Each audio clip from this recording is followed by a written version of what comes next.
This is Unsiloed, brought to you by Alumni FM, connecting people through stories.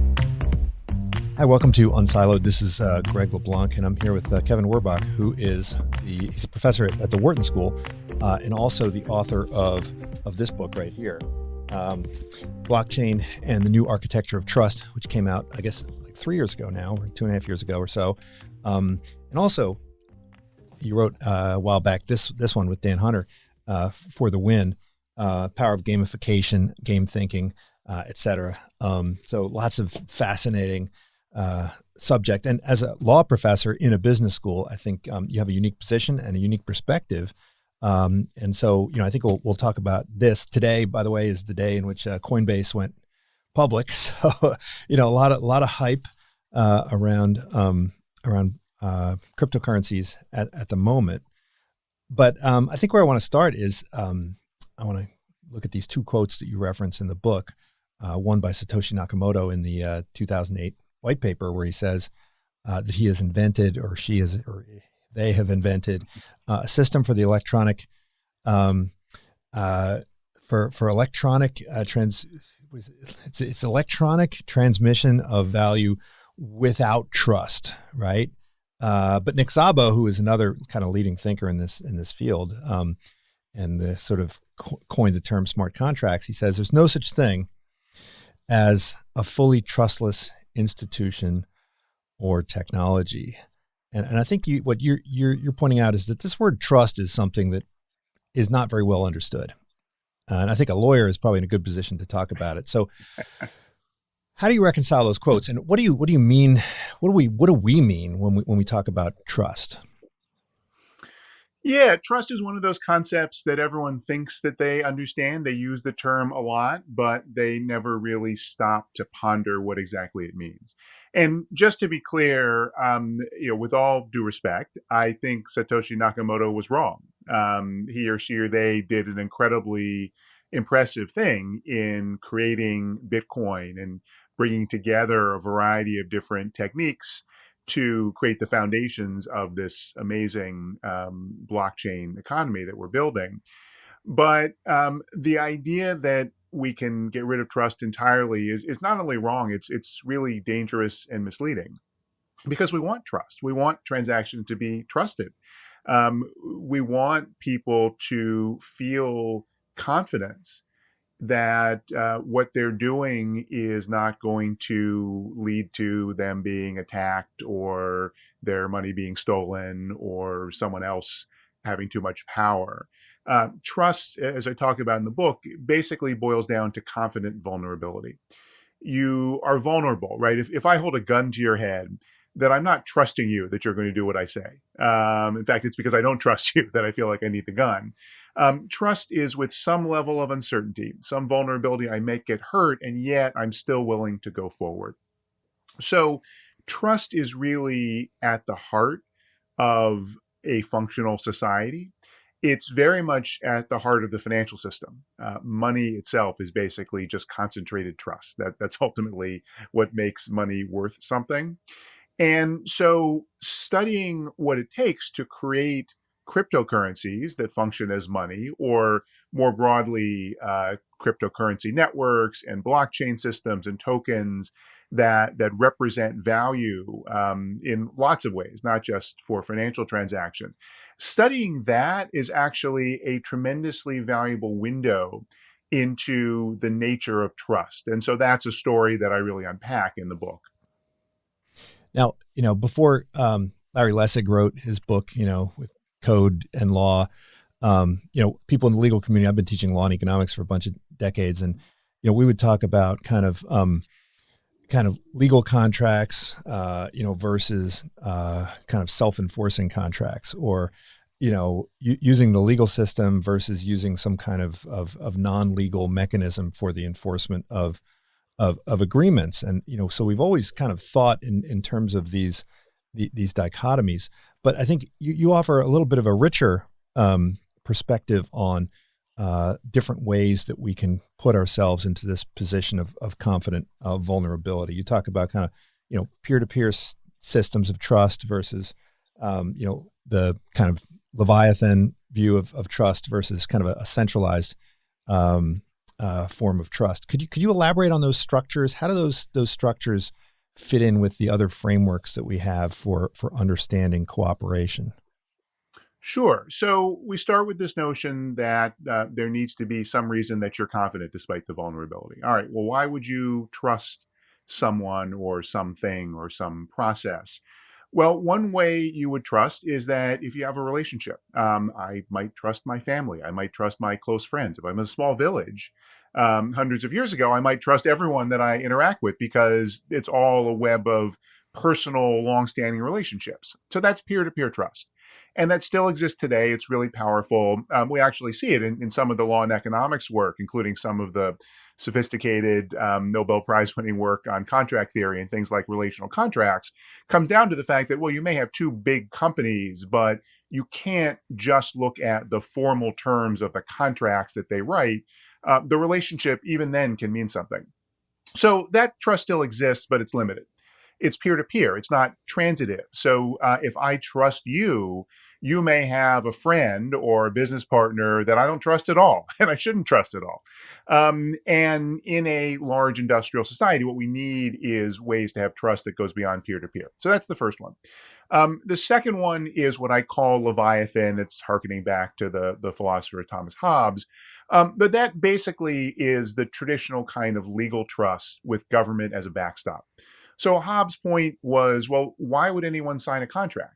When basically I could sign a contract and then the other party would just say, okay, I'm going to breach the contract. If it's in my interest, I'll just steal your money.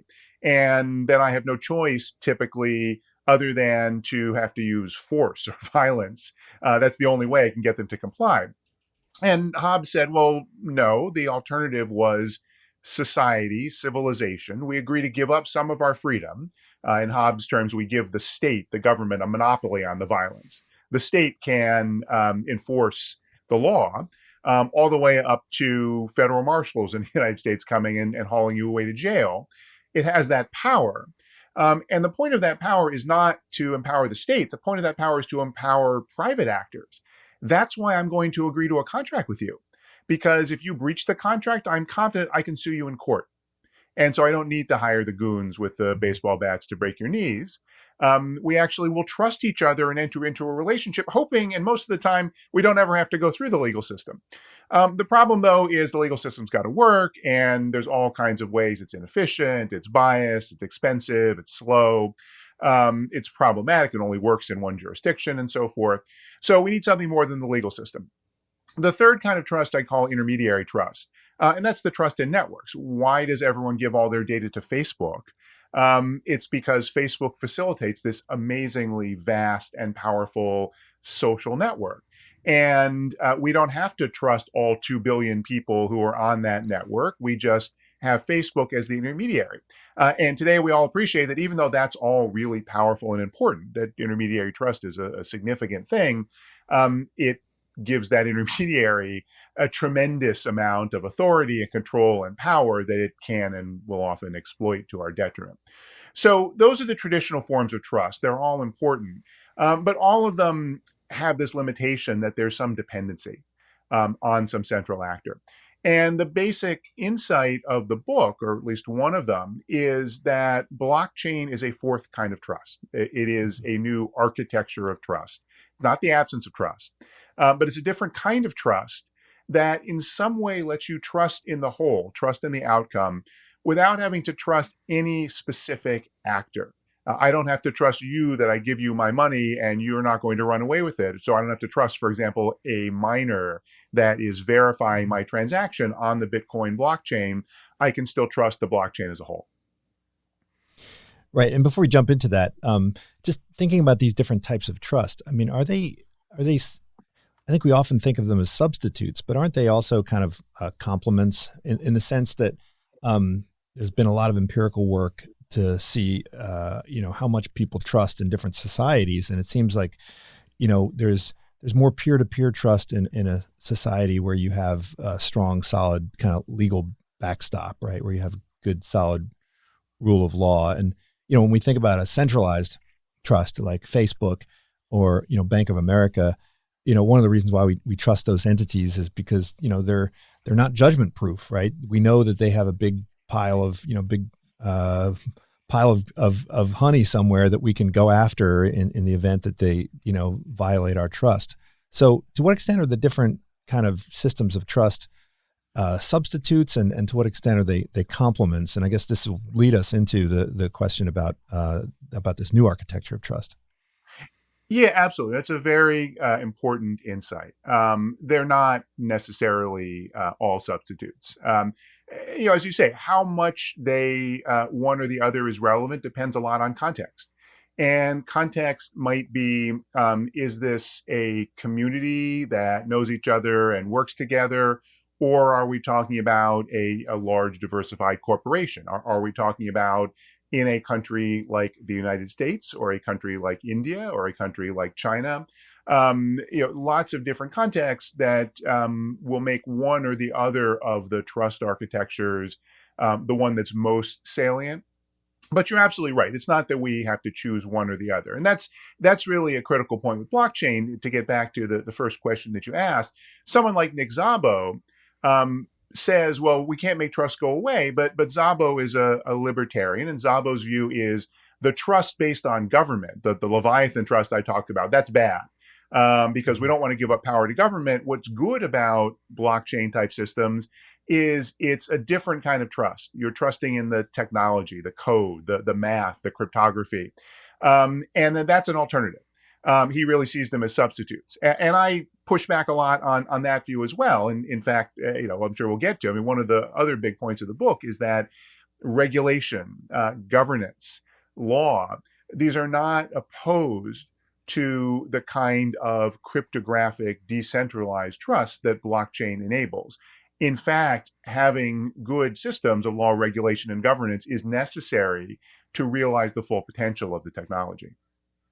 Yeah, and you reference this kind of libertarian streak in the blockchain movement. I remember when I taught my blockchain course for the first time, there was definitely a very strong kind of distrusting of authority streak running through it, and I think the motivation behind the creation of the blockchain protocol was probably somewhat cypherpunk, libertarian, et cetera. And so that, I think, we've come a long way since then. But if really distrust of central authority is the motivator, then one would suspect that the places where you would be most likely to see these architectures thrive would be those places, where there has been a breakdown of trust. And you talk a bit in the book about kind of the breakdown of trust more or less all around the world, but it seems like those areas where we see the most corruption or the most the weakest institutions for the enforcement of contract, they don't seem to be the places where we see the strongest emergence of this technology. Maybe with Silk Road and there's maybe a world where there's some distrust, but we seem to see this technology emerging in places where we already have some pretty solid institutions of trust. How do we explain that? Yeah, so there's a couple points there. The first one is important, that while it's certainly true that many people at the beginning and now who are influential and associated with cryptocurrencies and blockchain have this radical distrust of governments and authority. Well, that's certainly true. You mentioned Coinbase. So Coinbase is now the most valuable crypto company in the world. It's a $100 billion valuation at the IPO. Coinbase is centralized. If you use Coinbase, you give them your keys. You give them control of your digital assets. And I think the number that I used in the book at the time, I saw a data point, 80% of all cryptocurrencies are held in these centralized exchanges where people literally give someone else control. Why? Because it's much easier and more effective that way. And you yourself as an individual don't have the full burden of securing your digital assets and having no recourse if you lose the private key. So that entirely makes sense. But if you look in practice at what most people who are in this world do, They don't have this kind of ideological belief that centralization is always bad just because it's bad. So that's the first point. The second one, I don't think I entirely agree with your statement that we don't see adoption of blockchain in areas that have a significant breakdown in trust. Those are societies where there are huge problems. And so we're typically not going to see massive investment and large companies being built just because of all the different societal problems in general. And often the issue is ultimately not the one that the digital systems, the blockchain system solve. So early on, a lot of people thought, okay, killer use case for Bitcoin and other cryptocurrencies will be places like Africa, where there's not trust in the banks, there's not trust in governments. And the trouble was, well, you can't just abstract out the physical world. You can't just say to people, you've got your phone and poof, you've got these cryptocurrencies and now you can spend them. What are you going to spend them on? Well, it turns out you've got to take them out into a local currency and get some merchant or bank there to be willing to deal with you. And that is the entity that you may not want to deal with because you don't trust them. Or, for example, you can use a blockchain to register your ownership, your title in some land. But at some point, you still got to go to a local real estate office, a local land office, and get them to record it in the system of record. So, it's not that the technology doesn't have value in those contexts. It's that it's not just going to magically solve all the problems. But that being said, we're seeing some really interesting examples. So places like Venezuela and Argentina that have hyperinflation and breakdown of governmental oversight of the economy are seeing non-trivial adoption of companies paying people in Bitcoin and other cryptocurrencies because they're somewhat immune from that governmental process. Now, those countries have pushed back and put very severe limits to try to prevent that from happening. But companies are starting to do that. One of the places that the greatest adoption of blockchain is happening is China, which in many ways is because of the breakdown in trust. And it's not just bottom up of individuals and companies trying to get around the constraints of the state. It's the state itself. It's the Chinese Communist Party realizes that there's a breakdown in trust, and that gets in the way of the kind of economic growth and development it wants to see. So it's actually pushing blockchain on Chinese companies, Chinese state-owned enterprises, Chinese governmental actors to use this to be able to convince people that it's not corrupt. So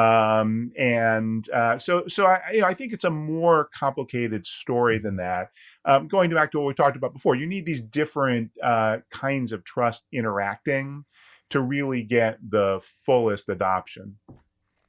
Yeah. So before I think we get into that discussion of how decentralized it really is in practice, at least when we go back to the vision or to the theory, what would you say really is the thing that makes it new? I mean, that makes it into an entirely different category of trust architecture.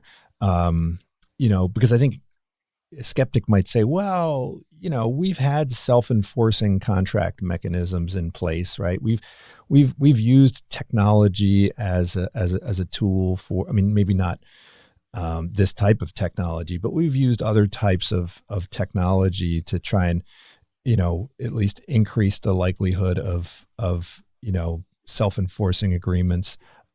What is really new about the Bitcoin protocol that warrants the introduction of an entire new classification of trust architecture?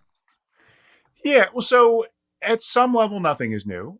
So every piece of the Bitcoin white paper was a concept that had either been already deployed or at least had been described in academic work. And in almost every case, Satoshi cites back to that. Hadn't been all combined in the same way. No one had introduced exactly this mechanism. But it drew on decades of computer science research, digital money technology, and so forth. So at some level, It's kind of like asking, well, was there anything new about the internet in 1994? Packet switching technology, ARPANET, went back to 1969, and other things before that. At some level, no, but technologies get to this point where they're sufficiently mature, and then their time comes. So the fact that we were coming out of the global financial crisis, you had, first of all, the internet that could spread this technology and these ideas around the world. People could collaborate and build these systems in this globally decentralized way they couldn't have done 10 or 20 years before. And there was a willingness and a desire to push back on these centralized systems that had been breaking down.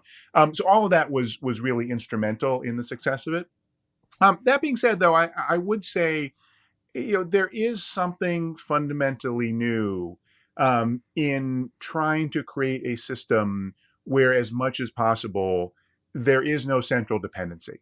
Now, it's not perfect. That's the point that I've already made. It's not that there is nothing you have to trust other than the math for a blockchain system to be effective. That's really the point. There's all these points of centralization and dependency that creep back in. But we really never had something at scale before that works this well without having to have the explicit kind of central reliance. I mean, Bitcoin is now over $1 trillion asset. And so that means everyone around the world that is trying to get access to that is going to try to hack it and to break it, and no one has, which is an utterly extraordinary thing. So it's partly just the fact that it works, and it's partly the fact that there's been this takeoff in adoption. We can certainly find antecedents that structurally look similar, and I talk about some in the book. But it's just the fact that the combination of the particular set of technical design choices and the particular societal and technological context made it appropriate that this one got that takeoff, and then it becomes something real in the world that I think deserves that status of a new trust architecture. So, I think the idea behind these permissionless chains is that it is decentralized and can't be kind of captured by any centralized power. But you mentioned in practice that indeed there's quite a bit of trust, and there may even be quite a bit of centralization. So I think at the level of the miners, the kind of economies of scale that exists in mining was probably something that wasn't really imagined at the inception. Is that a concern? The fact that we kind of trust that there will be almost an infinite supply of new entrants into mining, or are we concerned that the Sybil attack is not what we're concerned with, but rather the fact that there might be 2 or 3 mining pools in China subject to the control of the Chinese government that could potentially just start siphoning off value for themselves? Yeah, absolutely. Those are real concerns. My view of all of this is blockchain is a family of technologies, and that's a contentious viewpoint. There are those who say no, it's only Bitcoin. Bitcoin was this unicorn, and anything that steps away from Bitcoin to be somewhat more centralized in some way or requires permission to access the network or anything, that just doesn't count. And even Bitcoin is not far enough, but that's it. And I think that's wrong because the reality is any technological system involves trade-offs. And again, the question here is not what can we draw on a whiteboard that meets certain abstract criteria, because we could have created something that was decentralized money a long time ago on a piece of paper. The point is what actually works in practice, and that's what is so extraordinary about Bitcoin, that it did. But it has real limitations because of those trade-offs and because of the design choices that were made. Some of them are explicit.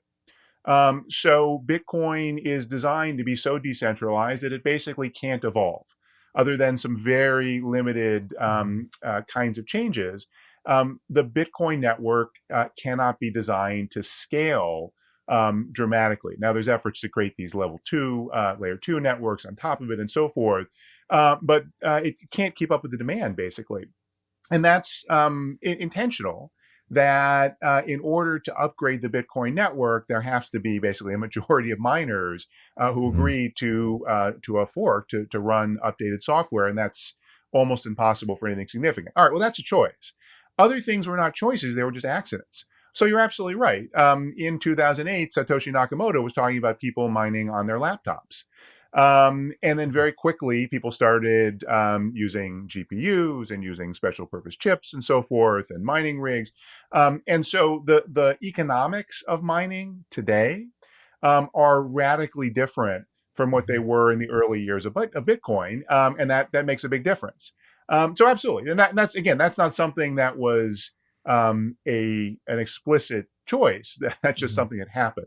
So I think we need to step back, and as opposed to just starting with, well, okay, what are the limitations? Say, no, what are the set of goals for this particular challenge? And there's not going to be one cryptocurrency system or one blockchain to rule them all that will be perfect for everything.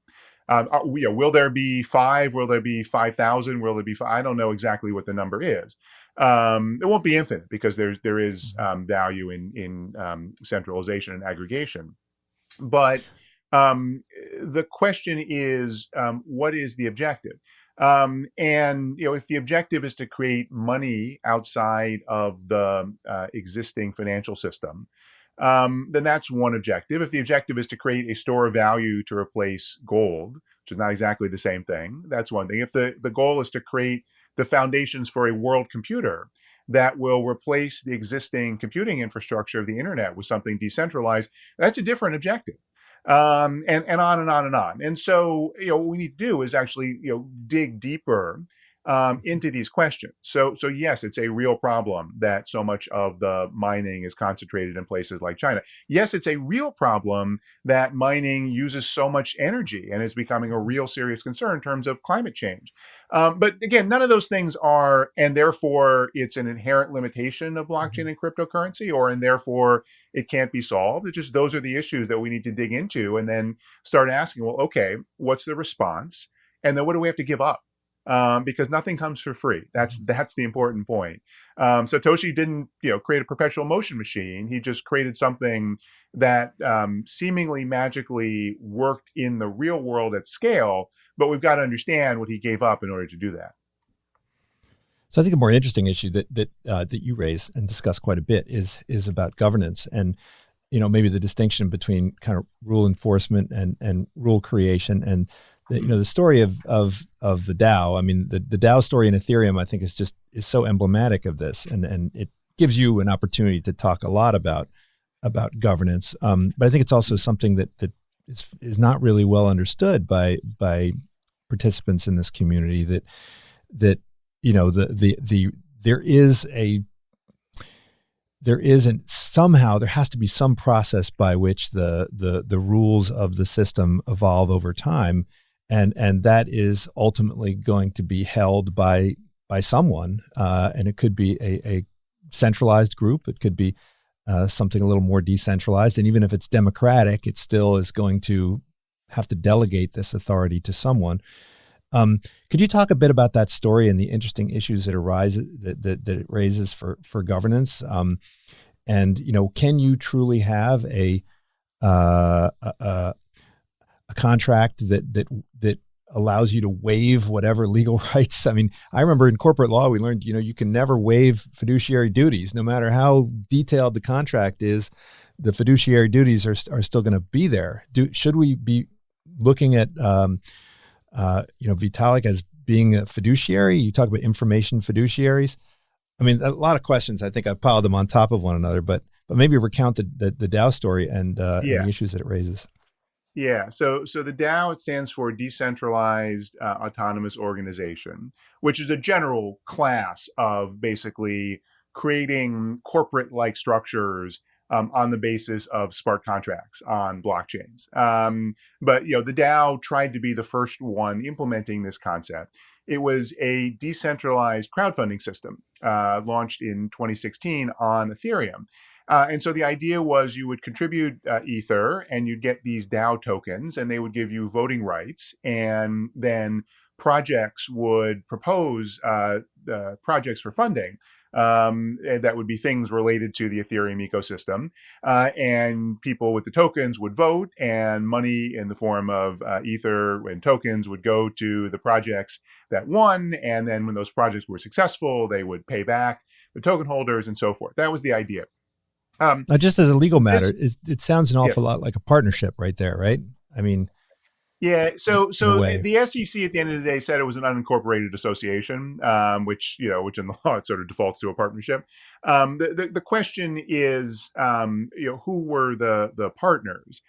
Because there were a group of developers that wrote the code. Most of them were affiliated with or friends with the Ethereum Foundation, which was the foundation around Ethereum. Several of them were also part of a company called Slockit, which, by the way, was a company that wanted to raise funds for its IoT system using the DAO. So that was another dimension. And then there were curators who, were some of the same people who had certain special rights to access functions in the DAO. And so had there been a lawsuit, and I'm sure there would have been if the story came out differently, then courts would have had to sort out who is legally responsible. Courts would simply not throw up their hands and say, oh, it's blockchain. No one gets their money back. But just to fill in the story, so what happened was they launched this decentralized crowdfunding system. It took off beyond the wildest dreams of those who started it, partly because it was 2016, Ethereum had launched, but there wasn't really anything you could do with Ether except this. And people thought it was cool. So very quickly, $150 million worth of Ether was locked into this DAO. And this was something that had been written really quickly without a lot of oversight. It quickly became clear that there were various flaws in the code. And then someone exploited one of these to basically siphon off money to their own, basically what's called a child DAO. And fortunately, there was a delay function that they couldn't take the money out of the system entirely for 30 days. But there was $40 million. And at some point, it probably could have been the whole 150 that was going to literally be stolen. This was a thief. Very quickly, it clearly had exploited a flaw in the code. It's called a reentrancy attack. It's a fairly elementary programming error that they made. And so this became clear. And then the community had to decide what to do. And the problem is it's a smart contract. It's immutable. There was no mechanism in the DAO to say, well, shut that person off, reverse that transaction. That's a thief, because no one was in control. And so what happened? I'm sorry, my cat here is being very very friendly now, right in the middle of the interview. But the community had to decide: do we implement a hard fork of the whole Ethereum network to roll back the transaction, which would break the DAO, break immutability, and literally break all of Ethereum? It would fork the entire Ethereum network. Do we do that? Because that's the only way to get people's money back. And there was a debate, and some people said, well, no, immutability is immutability. You sign up for this. There's a flaw, tough. Everyone should lose their money, and then in the future, there will be better systems. The majority said, no. We want our money back. Right? This is theft. There's no good reason for theft. And if you have a system that's easily vulnerable to theft, it's not going to be trusted. No one's going to use this system. So they did the hard fork. As a result of that, essentially all the money got returned. And so there was no lawsuit. The Securities and Exchange Commission also later came in after the fact, after this thing was closed down, and said, oh, you know what, by the way, this was an illegal set of investment contracts. It was a security under the law and should have been regulated on top of everything else. But we never got to that point. So it was a fascinating story because despite all of the ideology, oh, this is decentralized and no one's in control and so forth, when push came to shove, in order for systems to be trusted, people want governance. They want some mechanism to have redress when things go wrong. And so certainly it can be done in a more decentralized way. It can be done in a way that doesn't always require a fallback to the courts. But we can't just pretend that these questions go away just because we have a blockchain. But I mean, even in your discussion, right? I mean, you use the word theft and implying that, I mean, there was no wet contract. So if there's no wet contract, how can that be theft? I mean, it's just, Well, you're right. it may So not, unless you have some view of the right. intention of the parties, and you Sure. have, you know what I mean? Like, why didn't these people sue? The people who, Sure. the thieves, when the hard fork happened, why didn't they sue and say, hey, you know, we just did what the code allowed us to do, right? They didn't violate any contract or any, you know, property law or anything. So why should they be punished for just doing what they do? Yep. So first of all, there was wet code. There was a terms of service on the Dow website, but it literally said this terms of service has no meaning. Just look at the smart contract. You know, which was, you know, kind of an attempt to be cute, but it became a problem. That's the first thing. Second thing is, someone had exactly your idea. Almost certainly not the attacker, the thief, but someone posted something on an anonymous website when all this is going on, saying, "Hi there, I'm the attacker. I'm the one who took the money, and I'm going to sue you if you do this hard fork." Because all I did was what the code allowed. My understanding was the point of this thing, the DAO, was to encourage people to create child DAOs, to encourage people to experiment with ways to take money out of this thing. And that's what I did. And you're the thief. You, the community that wants to take my money away, I'm going to sue you. Now again, this was almost certainly kind of a joke, but it was a very clever joke because it made exactly that point. And, you know, the issue is, well, all right, so how does one decide if we can postulate this is ambiguous? Well, you have a procedure. You have a trusted system. And that trusted system does not need to be a governmental process only. But that is one thing that court systems are good for, that they have these mechanisms and history and procedure and precedent and appeal structure and all of that. So that if you go into a court and I say, Your Honor, I'm not a thief, it's my money, and you say, he's a thief, the court doesn't just sort of say, oh, well, you know, he said. No, the court takes evidence. The court looks at the facts, it looks at precedent, and has a way of deciding. And then the court makes a decision. And if you think the court's wrong, you can appeal. It's not perfect at all, but it kind of sort of works. There is a reason why court systems are, you know, the foundation for, you know, every major legal system around the world, and they've basically outcompeted other alternatives like trial by combat. You know, they work most of the time. And again, it's not that they're perfect. It's not that we can't scale back the role of the court system. But if you look at what the more sophisticated blockchain-based systems are doing, and this has only increased in the time since the book came out, they are building in new governance mechanisms that try to recreate some of the best features of court systems in a decentralized way. Now, again, they're still not going to be perfect. I still think we need law as a backstop ultimately. But they are recognizing that there's a value that those governance mechanisms promote. And the issue is not how to abandon them, but how to get as much of the benefit of them as possible in a decentralized way. Yeah, so let's talk about smart contracts because, you know, it's easy to get very excited about the possibility of smart contracts. And I think probably, well, at least it's very easy to get excited about the possibility of machine readable contracts and modular contracts. That's super easy to get excited about. And then it's also easy to get excited about this idea of smart contracts. And when we, you know, there's so many different places where you could replace, you know, dumb contracts with smart contracts, you know, derivatives and, you know, SPVs, real estate transactions and so forth. But I think where a lot of people misunderstand smart contracts, they think that it can exist completely independent of the legal backstop. And so, you know, I have to remind people, okay, there's mistake and there's unconscionability and there's all these things which you can't just sort of assume away. They're going to rear their ugly head, and you know, people are going to sue you, but the lawsuits are going to be different. So you mentioned that instead of suing for breach, you're going to sue for restitution, maybe in the event of a smart contract execution. Could you talk about how smart contracts can kind of insert themselves into the legal system and Sure. kind of grease the wheels? I think at one point you said that trust is all about the reduction of transaction costs. And so a new technology of trust is really a transaction cost reducing technology. So how can these smart contracts help?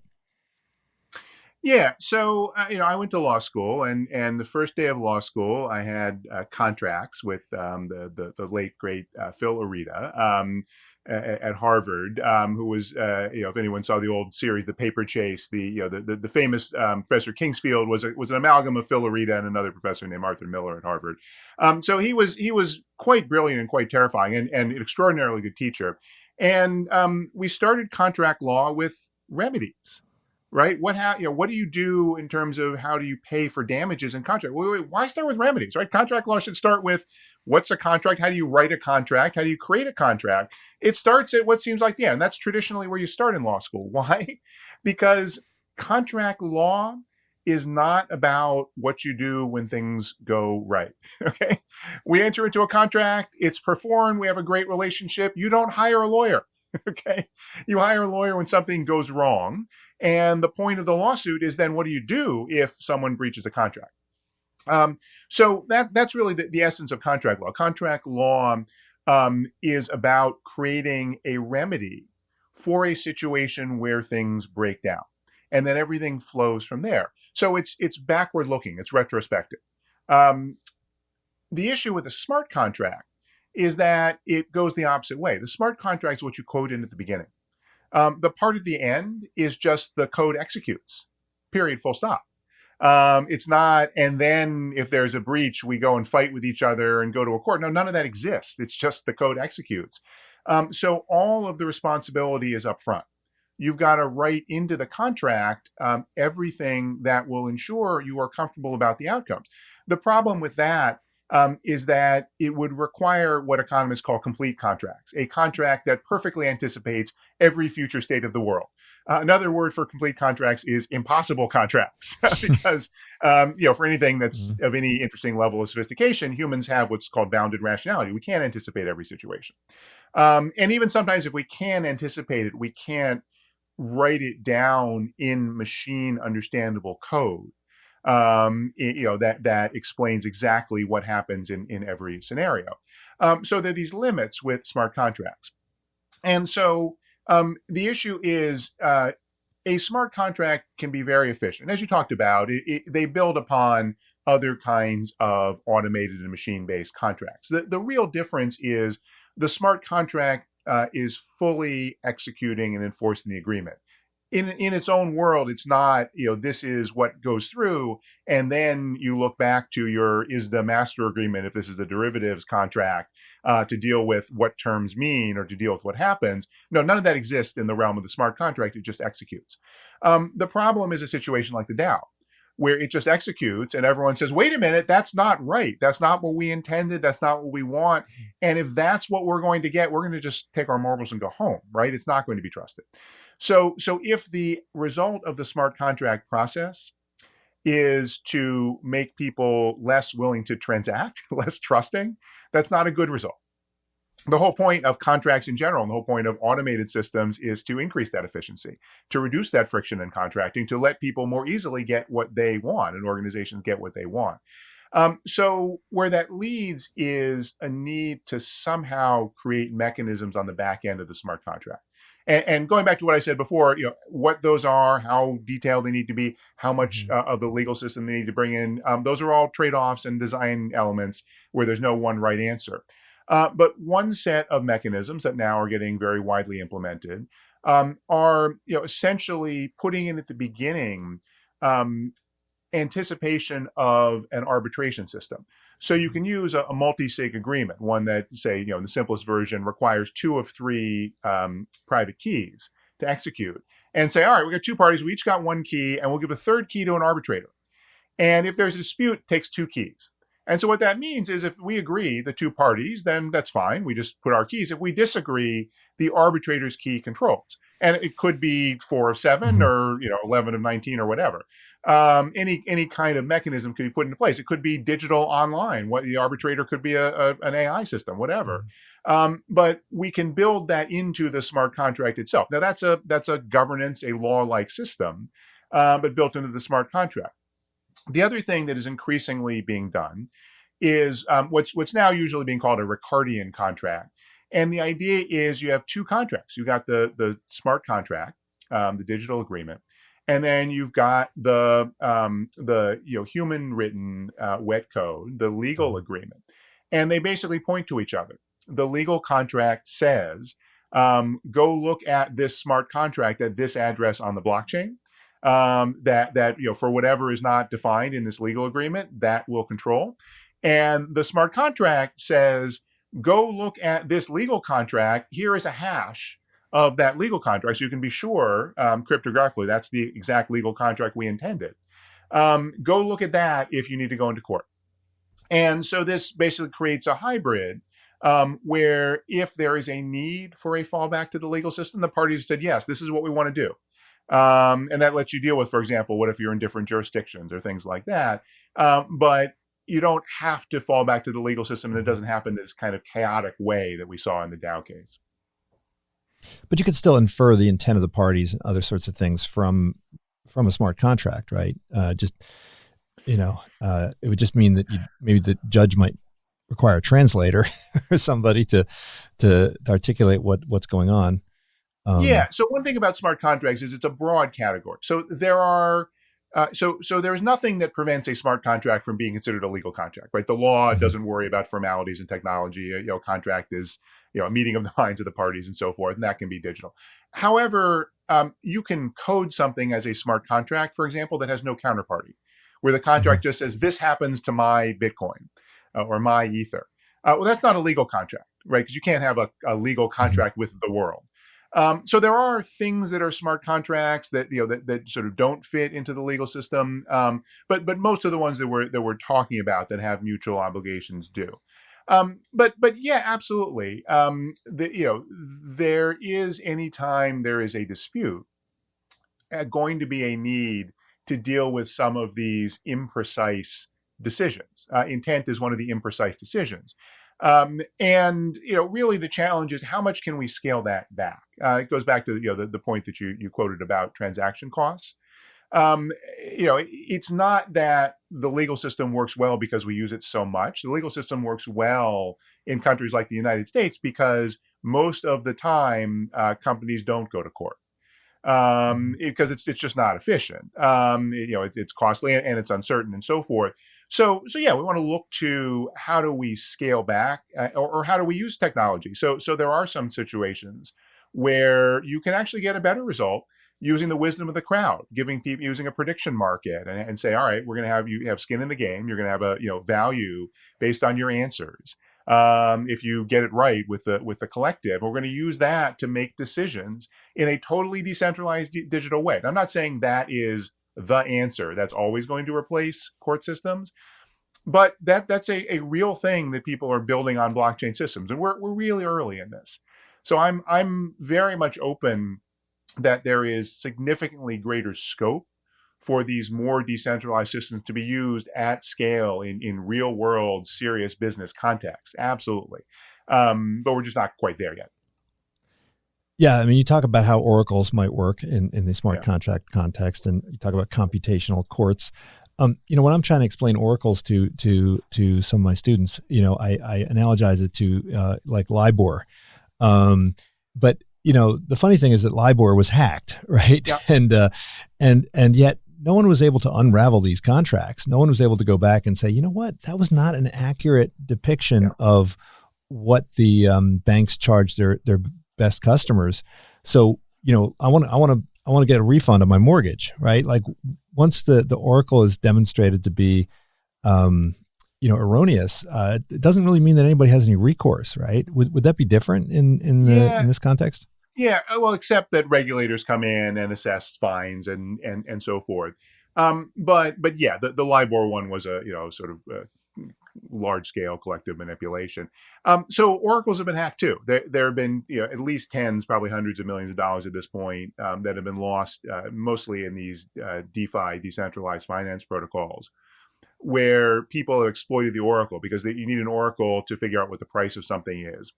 And these are automated systems that will say, okay, go look at the reference point price of this stable coin and use that to assess what something's worth. And so if you can basically generate a lot of action on one side of that stable coin, you can temporarily displace it, and then use that to profit by basically extracting money from the related DeFi system. This has been done numerous times already. It's a serious problem. So in those cases, there's no automatic recourse.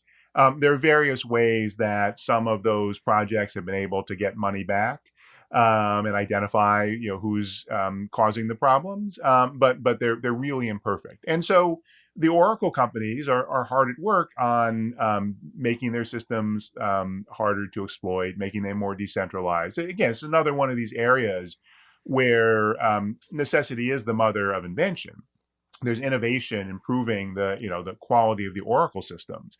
And again, it comes back to trust. If you're going to put large sums of money into a DeFi lending system where a point of vulnerability is the price oracle, you're not going to do that until you have a sufficient confidence level. And again, it's not just going to be, well, my confidence is that the cryptography is sound. It's really much more than that. So yeah, absolutely. This is a problem. And my contention in general in the book is that, we're not going to have really widespread adoption. What I think is the potential and what I think would be tremendously beneficial in lots of ways to society. The full adoption of these cryptocurrencies and blockchain systems until there is enough of a confidence level of these kinds of backstops. The areas where we're seeing most of the adoption are the ones where that's not necessary. Either they're the permissioned enterprise systems that are more centralized, or at least limit who can get on the network, or they're things like cryptocurrency trading. Again, you go to centralized regulated actor Coinbase that has the U.S. government's regulation and legal system standing behind it, and use it to trade your Bitcoin with someone else who's in that kind of environment, then you have to worry about Coinbase being hacked. But that's similar to worrying about other kinds of exchanges being hacked. You don't have this fundamental problem that the entire system could be exploited and you'd have no recourse. And oh, by the way, you've got a contractual relationship with Coinbase that's overseen by regulators and so forth. So that's partly why those are the segments of crypto that have really taken off. And I'm eager to see the potential of these other mechanisms. I mean, both for business opportunities, but also, they are more decentralized. They are more free. They are more democratic in ways that I think are important. But we can't get lulled into our love for those opportunities to think that we can take a shortcut around these really hard problems. Yeah, so you introduced this concept of the information fiduciary, which I found very intriguing. Could you just elaborate on what you meant by that and where you see that happening? Yeah, so it's not a concept that I came up with, but I bring it into this context. So, a fiduciary is a legal concept for an actor that's a special repository of trust. So, for example, if you're a trustee of a trust, you're an executor of an estate, a lawyer is a fiduciary for funds and so forth, where there's a strong dependency. And there are legal categories like the ones I described that are definitively fiduciaries, but then there's scope to increase it. Board of directors are fiduciaries for the company, for example. And if you're a fiduciary, you have special obligations. You have to take into account the interests of the one that you're responsible for ahead of your own interests. Normally, it's a contractual relationship. This is something where you have heightened duties across the board under the law. So a number of scholars, the most famous were Jack Balkin at Yale and Jonathan Zittrain at Harvard, have made the claim that big digital platforms like Facebook and Google are now so central to the information ecosystem. And we have so much dependency on them for our data without really any choice to say no. We can't just say, I'm going to live my life and never touch them in the world today. Because of that, they should be treated as fiduciaries. they should have obligations, for example, not just to say, well, sure, if I can make money on your data, I just need to have a contract where you say you agree to that use. No, no, no. They have to show that their use of your data is in your interest. If they use your data to give you better service, okay, but not if they use data for them to make more money that's against your interest. So that's the concept of information fiduciaries. And it's a contentious concept. It's being proposed in various ways in various legal proposals, but it's in the debate for information platforms. And so I make the argument that we might think about something similar for critical actors in the blockchain ecosystem. Because again, there are these parties like developers, like miners, and so forth, like certain governance actors in certain blockchain systems, who have this special role that there actually is dependency on them. And again, that's what came up in the DAO context. And so maybe we can use this legal construct as a way of identifying who those are in some cases, and then applying heightened legal duties to them, but not to everyone. The point of this is then, that does not mean, therefore, that anyone who writes a line of code that goes into the repository for a blockchain system is automatically a fiduciary. It's really about separating out who deserves to have that classification. So again, I think that's an area worth exploring, but we're really just at the beginning of working it out. So I have to ask you about Villi's paradox and Vlad's conundrum. Yeah. Right? So these are two things Yeah. that you reference in the book. And I don't know whether they're going to enter into common parlance, but maybe you could just kind of. Sure. I think they touch on some of the major points that you make in the book. So if you just want to remind us of those two. So Villi is Villi Leonverta. He's an economic sociologist at Oxford in the UK. He's a blockchain skeptic. But he's very technically sophisticated. And the claim that I pick up from him was, he basically looks at something like the DAO situation. I think that was actually the example that he originally used. And he says, well, wait a minute, we can see what's going on here. What's going on here is there were central actors who had power, and they decided we need to have a hard fork and give everyone's money back. And that's fine. Like they made the right call. But that's governance. That's central control. That's nothing new. And so his claim is basically, the paradox is, if we have a true decentralized blockchain, what people are talking about, then we can't have governance. And if we have governance, then we can't have decentralization. Vlad is one of the key developers of Ethereum. Vlad is basically talking about law. He's basically pointing out that there's this argument that if you have a system that is entirely based on the smart contract, that that controls where the money goes, and it's totally decentralized, it's anonymous, we don't know who people are, it's not tied to any jurisdiction, then there is no way to do legal enforcement. And that means there's no way to do any kind of legal enforcement. Like, even if I know that this transaction is child sex trafficking, I can't do anything about it. Sorry, I've got to just take the fact that we need to allow whatever child sex trafficking happens, because if we stop the child sex trafficking, then we would have governments censoring and regulating, and the legal system would come back in. That's the nose under the camel's tail. Now Vlad was not advocating this. Vlad was pointing out that this is actually a problem of the views of people like Nick Szabo. Vlad is actually, something of a realist on this. And this was sort of his point, that the way to escape the conundrum is not to assume that there are these stark black and white choices. And that's basically what I pick up on in the book, and both on Vlad's point and on basically pushing back on Villi's claim. We can create these abstract types in our heads and say, well, if it's blockchain, then it's like this. And if it's not like this, it's not blockchain. But I don't think that's terribly helpful. Again, when we actually start to look at what's going on, we see, well, actually, the DAO, yes, it was not just this completely decentralized nirvana, but it also wasn't exactly how this would have played out if it had been a bank that someone stole money from. Because there was a hard fork, and the hard fork meant that people had to decide which chain they wanted to be on. You had a group of people who said, no, we don't agree, we're going to create Ethereum Classic on the other chain. And then there was this kind of market competition between them and so forth. So there is something new. I think Villi is absolutely right that it's not one or the other, and there's a tension.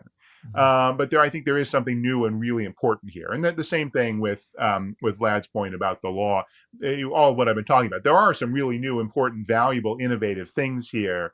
And we only see them once we get beyond these kind of simplistic notions that it's either or. Now, we went through this whole conversation without really even talking about permission chains. And Yeah. I probably spend more, a lot of my time on that in my class. Yeah. And so we didn't talk about Ripple, we didn't talk about Corda, we didn't talk about Hyperledger, but you end the book with kind of Mike Hearn's journey and how he kind of, it's almost like he was the individual manifestation of the what do you call it, the hype cycle, right? And I don't know where he is right now, but could you just kind of recount how he, his story and how he went through this educational process and how he wound up, working in the permission chain space? Yeah, so Mike Kern was an early Bitcoin developer. He I think was at Google, as I recall, and was a very very outstanding engineer, and got really excited about the potential of this technology, and was actually really a visionary. So he gave this famous speech it was like 2013 or something, about the potential of basically a decentralized network of autonomous vehicles that would be controlled by what we now call a DAO, and all the economics would be matched. And it was this mind-blowingly brilliant, still is, mind-blowingly brilliant vision of here's the potential of this technology. You want to talk about transforming the world? This is going to transform the world. And back then it was even more incredibly prescient.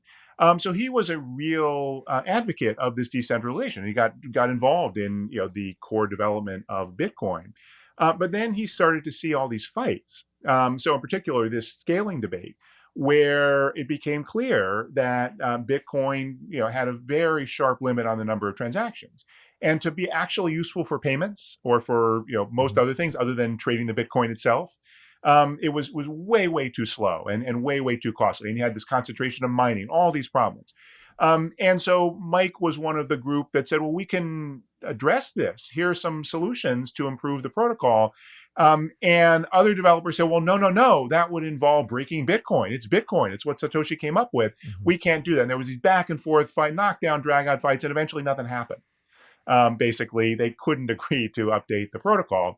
And so he got disgusted by that, and disgusted by, again, some of the extremism and the fraud and so forth that he saw in the world. And so he wound up becoming the lead developer for something called Corda, which was created by R3. It was originally a consortium of banks, which is a permissioned, what's called DLT, distributed ledger technology platform. Uses some of the basic cryptographic primitives of blockchain, the same kind of distributed ledger approach of blockchain, but does it in a way where only authorized users can get on the network. And so it's distributed, it's decentralized, but it's not the sort of completely permissionless public network like Bitcoin.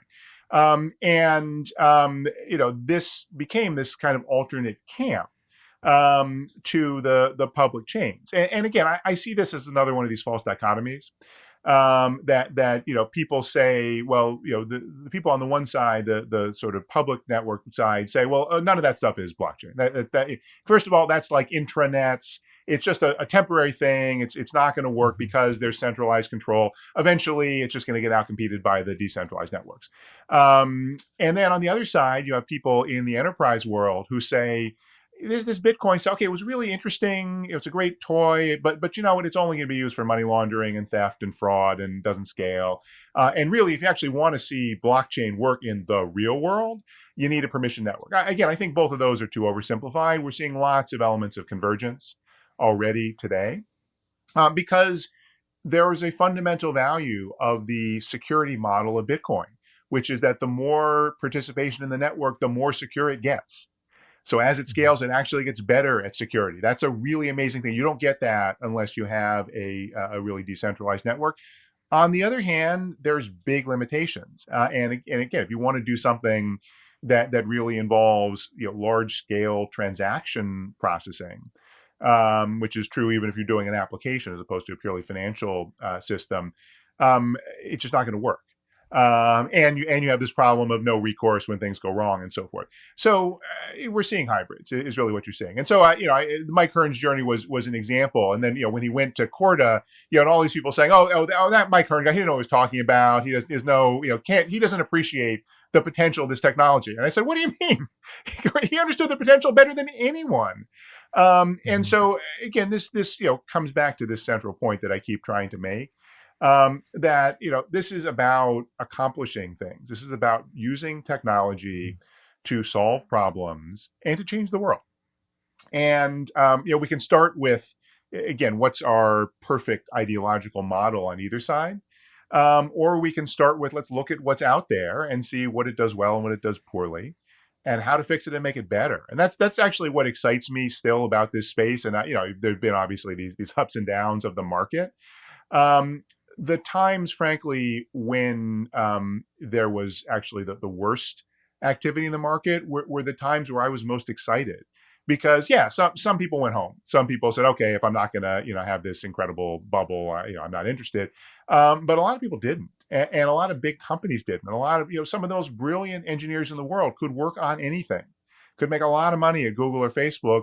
They're out there hacking these cutting edge, blockchain systems, because it's pushing the envelope. I mean, this is frontier computer science, and this is frontier economics we're talking about here, in ways that really could be great for society, and also in ways that the biggest companies in the world are investing in, because they see problems. I mean, you cannot solve supply chain problems across the world where you've got hundreds and hundreds of actors that have power and money and are in different jurisdictions. You cannot have visibility uniformly across that supply chain without decentralization, because the only alternative is to put someone in charge, and no one wants to put someone in charge. So we got to get there. And the people that excite me and the developments that excite me are about saying that, and then saying, all right, now let's roll up our sleeves. Let's look at how we do that. And some of how we do that is deeply technical, but somehow we do that's about law. Some of how we do that is about struggling with these questions of governance. And, and they're hard and they're messy and they're slippery.